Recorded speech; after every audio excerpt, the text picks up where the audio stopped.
سبحان اللہ، 33 مرتبہ الحمدللہ، 34 مرتبہ اللہ اکبر، فرمایا کہ اللہ تعالیٰ صدقہ کرنے کی نیکی عطا فرمائے. تو اب یہ سارے اگر یہ عمل کو لے کر غریب صاحبہ خوش ہو گئے، اللہ کے شکر گزار ہو گئے. مسجد نبوی میں اگلے وقت سے نماز پڑھ کے بیٹھ کے یہ ذکر کرنے لگے.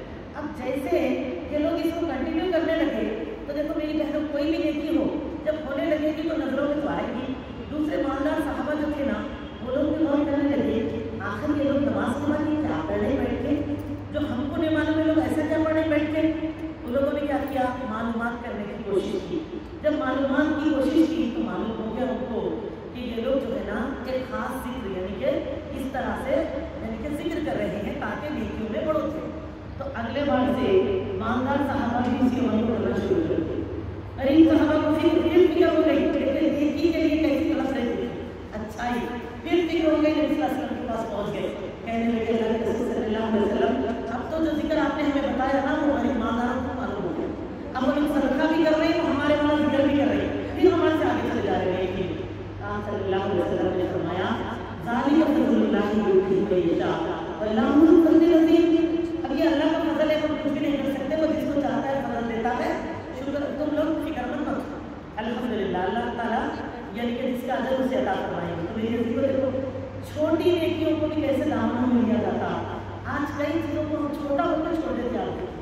کئی لوگ وہ دینی معلوماتوں کی کوشش ہی نہیں کرتے اور بولتے ہیں کہ میرے کو کام ہے چھوٹا ہے. اسی طرح آپ دیکھو ابھی مسافر کی فضیلت سنی. آپ جانتے ہیں مسافر کرنے میں کیسا اختیار کرنا طریقہ، یہاں پر انگریزی طریقہ چلنا. شیک ہینڈ بولتے دیکھو انگریز کیا بولتے ہیں ہاتھ ملانے، اپن بولتے ہیں ہاتھ ملانا، ان کیا بولتے ہیں شیک ہینڈ کرنا. شیک کے معنی ملانا نہیں ملانا. شیک چیز بولتے ہیں باڈی میری پوری شیک ہو رہی تھی تو کسی سے مل رہی تھی یا ہل رہی تھی. ہاں شیک کے معنی کیا ہوتا ہے ہلنا ہلانا. ٹھیک ہے تو یہاں پر انگریزی والا مسافر کرنا کبھی کیا کرنا، ہاتھ جب ایک دوسرے سے ملائیں گے تو دو ہاتھ اچھی طرح سے ملانا، یہ ایسے لگنا ہے اس سے اور اس طرح دونوں ہاتھوں کو شیک کرنا تو ہمارے گناہ دونوں کے بیچ چل جاتے ہیں. ماشاءاللہ آپ اگر کہو گی وہاں بھی کہو اللہ کرو گے بہت اور اچھا رہے گا ماشاءاللہ. لہٰذا الحمدللہ. لیکن آج ہمارے پاس دیکھیے ہم کیا کرتے دور دور سے سلام کرنے ہاتھ پر اٹھا لیتے، کئی جگہ تو 5 منٹ اٹھا کے بھی رکھتے ہیں دیکھ کر، لیکن ہاتھ ملانے انگلیاں بھی نہیں دیتے، ایسا کرتے ٹچ کر کے پیچھے لے لیتے ہیں. ہماری چھوٹی نیکی ہے کیا کرنا ہے. تو میرے عزیزو دیکھو جو چھوٹی سمجھے نیکی کو وہ کبھی نیکی کو نہیں پا سکتے. جو چھوٹا سمجھے گناہ کو ایسا نہ ہو جائے کل گناہوں کے باہر لے کر اللہ کا اٹھنا پڑے.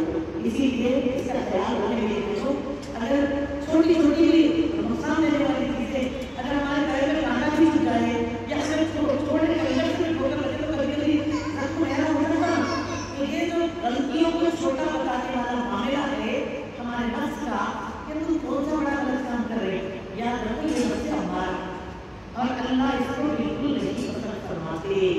اللہ تعالیٰ اس کی تربیت کروانا چاہتے ہیں. اس لیے اللہ نے ساتھ کیا فرمایا کہ اور میں حسن کھاتا ہوں علامت کرنے والے نفس. دوسری جگہ دوسرا نفس کیا ہے، اب یہ نفس کا حصہ بھی کیسے کریں گے کہ اس کو ہم پر غالب آنے نہیں دیں. وہ جب یہ چاہتا کہ ہم یہ کام نہ کریں، آج پڑھنے کے دوران ہم پروگرام بنا رہے ہیں وہ کہتا ہے کہ روز پڑھتے لاتے چھوڑو چھوڑو. ارے دیکھو یہ اچھی آئی ہے دیکھ لو، یہ تو کون بول رہا ہوں میں نفس نہیں نفس ہمارا ہے.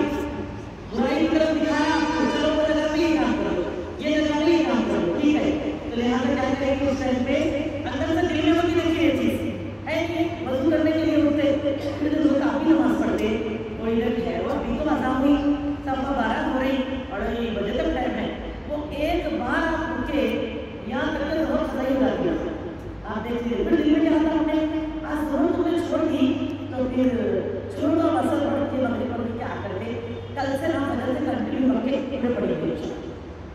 کل میں پڑھنا نکل جاتا ہے کل کس نے دیکھا ہوتا کسی کی زندگی کے پاس جا رہی ہے کون سا وقت کیسے گزرے.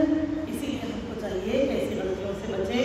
لہٰذا جب بھی دل میں کوئی برائی کرنے کی بات آئے یا برائی غلطی ہو گئی تو غلطی کے اوپر احساس کرنا. لہٰذا ایک ہے نفس امارہ جو برائی کی طرف برکت دلاتا اور اس کے اوپر ڈیڑھ بنا کے رکھے. یہ سب سے بڑا نقصان. ٹھیک ہے اس کے بعد دوسرا ہے نفس کہ ملامت کرنے والے نفس کی قسم ہو جاتا ہے. تو لہٰذا اور ہم نفس امارہ کا انکار بھی نہیں کر سکتے، کیونکہ آپ دیکھیں گے بہت سارے لوگ ہوتے نہیں ہمارا تو دلیش میں ہوتا غلطی کر دے. تو آپ کیوں نہیں کر سکتے؟ کیونکہ آپ انسان ہیں، ہم انسان ہیں. کبھی نہ کبھی ایسا نہ ہو جائے کہ ہم کمزور پڑے. اس لیے اللہ سے دعا بھی کرنا چاہیے. آپ صلی اللہ علیہ وسلم دعا فرماتے تھے کہ یا اللہ مجھے میرے نفس کا تقویٰ عطا فرما. دعا کرے رسول اللہ صلی اللہ علیہ وسلم نے میرے آپ کو اس بات کا ہے، جبکہ اللہ نے تو آپ کو سینہ چک کے صدر فرمایا، آپ کے سینے مبارک کو اللہ نے حفاظت سے پاک فرمایا، پھر بھی آپ اتنا گھبراتے ہیں اور اللہ سے ایسی دعا فرماتے ہیں. تو پھر آپ بتائیے غلطیوں کے معاملے میں ہم کے ساتھ بے پرواہ ہو سکتے. اور پھر دوسرا دیکھیے نفس امارہ کا جہاں ذکر آیا وہ سورہ یوسف آیت نمبر 53، اور یہ کس واقعے میں اس چیز کا ذکر آیا؟ وما أبرئ نفسی. کیا بتا رہے یوسف علیہ السلام نے جب کہا میں اپنے نفس کی پاکیزگی بیان نہیں کرتا، یعنی کہ اوور کانفیڈنس ہوتے ہیں، میں تو کر ہی نہیں سکتی غلطی، اور میں جو کرتی وہ غلط کوئی نہیں کرتا. آج ایسا ہے سلیما، اس لیے ہر کام کرتے رہیے پھر بولے تو میں کروں گی وہ تو غلط کوئی نہیں. کیوں نہیں ہو سکتا؟ آپ ہی تو انسان ہیں. آپ دیکھ لیں کہ آپ شریعت سے ہیں، آپ جب دیکھ رہے ہیں تو وہ کام غلط نہیں ہو سکتا نا. اور کہیں ایسا نہ ہو کہ آپ کو پتا چلے اور بچائے اس کا خطا. اسی لیے اللہ سے دعا بھی کریے اپنے آپ کو بچائیں. اور کیا فرمایا ان النفس امارۃ لامارۃ بالسوء. کیا فرمایا کہ بے شک نفس تو برائی پر ابھارنے والی ہے.